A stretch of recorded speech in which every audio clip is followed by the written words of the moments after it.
Here's another one. 1 trillion poems couldn't capture how much I love you. Use impressive numbers like 100, 1,000,000, or 1,000 to express that you can't quantify all your love. Do they know that those three are not in order of size? 100 poems couldn't capture how much I love you. That's not really that impressive. There's a grip of poems out there. And a lot of poems, and a lot of people don't know this, but I'm married to a poet, and she has taught me a lot about this stuff, is that some poems aren't even about loving someone, and some of them are about like a big, strong baseball player. And get this, they don't even have to rhyme, which I think is absolute horseshit, because that's just a story at that point, right? But a bad story where I didn't fill in all the details. I just said a bunch of phrases together, and you're like, oh, the imagery. It's like, yeah, but like, how tall was he? We don't know. Yeah. I didn't put it in the story, right? Yeah, you know, I was referencing Casey at the bat there, but then I forgot that at the end he does strike out. So like he's what? Spoilers? He's not actually Star Wars and Casey at the bat. He's not a good baseball player, is what I'm saying. He's a big, strong idiot. Well, hold on. Fuck you, Griffin. Even the best baseball player doesn't have like a 1 point like batting average. But everybody misses sometimes. This was an important homer for him. So he's not clutch. He can't handle the pressure. Doesn't mean he's not a good baseball player. I'd like to see you try. Casey's up there every day at the bat, putting the work in. Are we finally talking about Casey? Yeah, man. Okay. We've been putting it off for a decade, but let's fucking get this dude. The poem is about a guy that tries to hit baseball. It's so hard. And it's so important that he hits it. Oh my God. And it's so important. They really need him to hit it, right? Yeah. It's like, and he swings with great power and he misses. Only on the third one, though. The first two he lets go by and says, not my style. And like, I didn't want to hit it. What an asshole. Right. And then he chunks it and he doesn't do it. Everyone, this is how things went in the 1900s or it's like late 1880s. He did it and everybody's like, fuck yeah. This is my favorite poem ever. Yeah.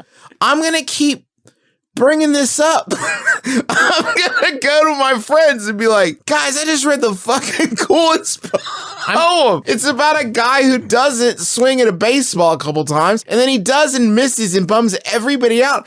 And I think it's the best poem I've ever read. Yeah. Someone must have, I think it's Melville, right? But somebody must have gone to him and been like, hey, one note, great poem, love the poem, all the baseball stuff, love it. One note, what if he hit it at the end? What if he hit it at the end, really, and the last line was like, and he cranked it, and everybody was so jazzed, and they went and had a great afternoon. No, it's Ernest Thayer. And it's like, what if even the other team's fans were like, Casey did a great job. Damn, Casey. He swings at the first pitch, 2 notes. He swings at the first pitch and totally nails it. And everyone's like, oh, thank God. And then if you want, maybe it's not like a walk-off home run. You can change it and be like, he hits it. They're up by 2. He gets on base. He gets on base or something. And then the next guy strikes And then out. Jameson comes to bat. Yeah. And we can call it Jameson at the bat, the sequel. We call it, the name of the poem is now Jameson Cranks That Shit after Casey puts up an impotent single.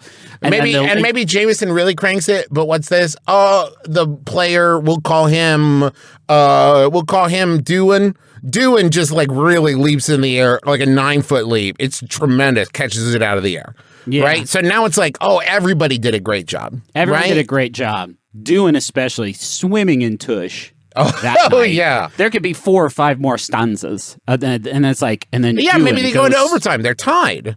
Oh, and the game never ends. Yeah. But everybody's swimming in tush by the end. Everyone's swimming in tush. That's the only way they can get them to stop playing. They just call it, and you can have all the tush you want. There are 2 different towns in America that claim to be the real Mudville. Why would you want to be that loser-ass town? It sucks. Why do you want to be this beat-down, shitty town? Yeah. Where the biggest thing you got going is a dude lost at baseball and got no tush. That's us. We're the tushless town.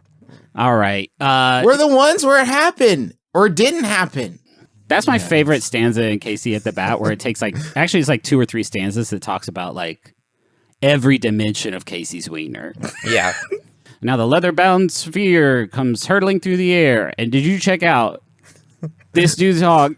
That massive hog. They keep having to redraw the baselines because as Casey goes from base to base, his Normo member just dusts it away. And it's not just like a physical thickness. It's got a lot of emotional depth as well. It reads to kids in the hospital and everything. This is one incredible wiener. Its symbolic weight can actually be measured by physical scales. That's how important this wiener is. It's amazing. And maybe he can't close the deal when he needs to.